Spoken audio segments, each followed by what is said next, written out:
induction ceremony ng bagong new elected National Council officers, the SWAYAP, na kung saan nire-representa ito ng mga presidente ng mga from our chapter officers, no, from different field offices across the Philippines.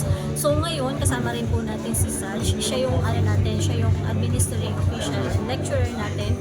Mamaya i-discuss niya kasi mamaya yung about good governance and social justice. May consider po ito, parang union po ng mga manggagawa, no? Yes, ang SWAYAP ay ito yung official union sa DSWD na kung saan ito yung nagre-represent sa mga empleyado ng ating department.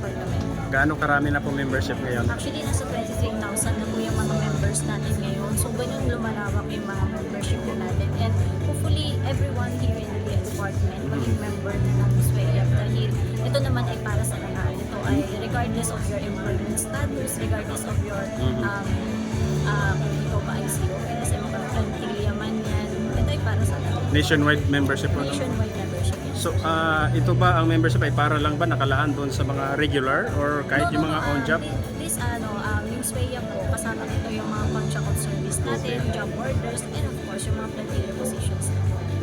Across empleyado, wala po itong yung status of employment, wala po. Bakit po kinakailangang magbuo ng ganitong mga asosasyon? Ano ba ang kapangyarihan na meron sa isang asosasyon? Okay. Ito kasi, ang union natin, sila ang lumalaban or nagiging representative ng mga empleyado. Ito yung kolektibong boses ng ating mga empleyado na kung saan ang kanilang karapatan, ang kanilang mga benefits ay naipaglalaban. Ito yung proper venue na kung saan may paglalaban natin kung ano yung mga karapatan at ang kanilang mga yung kanilang kailangan ba na kinakailangan ng mga empleyado ng DSWD. Without the union, again, kung ano lang ang sasabihin ng management yun lang, makukontento na doon ang mga tao. Pero pag nandiyan ang SWAYAP, protektado ang mga empleyado. Alam nila na may matatakbuhan sila na isang union na magprotekta sa kanilang mga karapatan at sa kanilang mga hinihiling benepisyo. Do you have any message po sa lahat ng DSWD employees, lalo na po sa mga miyembro ng SWAT? Sa ating mga miyembro ng SWAYAP, inaanyayahan ko po ang lahat na attend at at the same time mag-participate sa SWAYAP. Kayo ang totoong boses ng bawat mamamayan. Kayo ang totoong lakas ng SWAYAP. Dahil sa inyo, merong boses, merong tindig at merong SWAYAP nakakalinga at mga ngalaga ng inyong mga karapatan.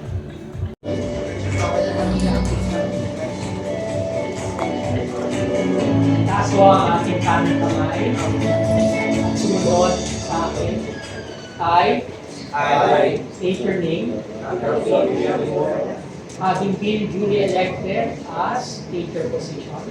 Having been duly elected as Vice President Of the Social Welfare Employees Association of the Philippines, of the Social Welfare Employees Association of the Philippines, do hereby solemnly swear do hereby solemnly swear that I will faithfully, that I will faithfully, conscientiously, conscientiously, and honestly and honorably discharge the duties and responsibilities of my office. discharge the duties and responsibilities of my office. I pledge to uphold I pledge to the uphold Constitution and bylaws of SWAYAP, the Constitution and bylaws of SWAYAP, defend the rights and welfare of its members, defend the rights and welfare of its members, and strengthen the collective voice and strengthen the collective voice of the DSWD workforce of the DSWD workforce in the pursuit of dignity, in the pursuit of dignity, justice, justice, security, security, and meaningful participation in the workplace.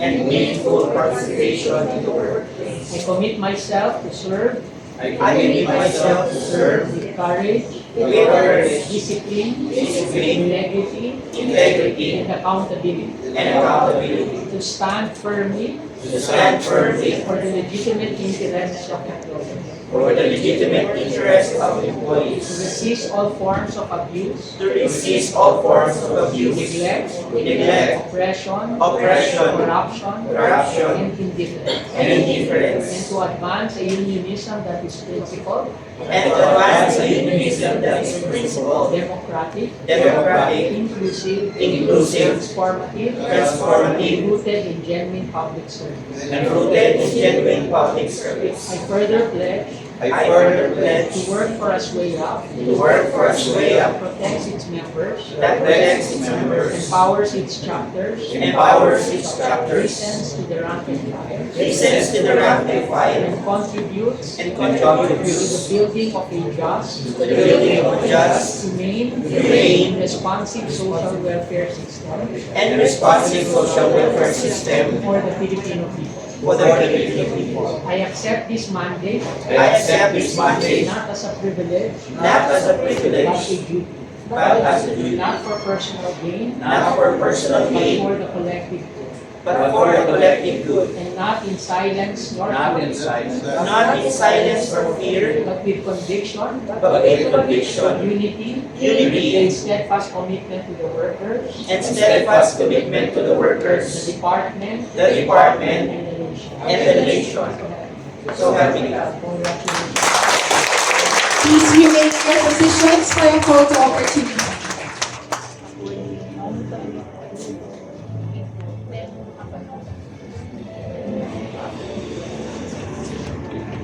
At the count of 3, 1, 2, 3.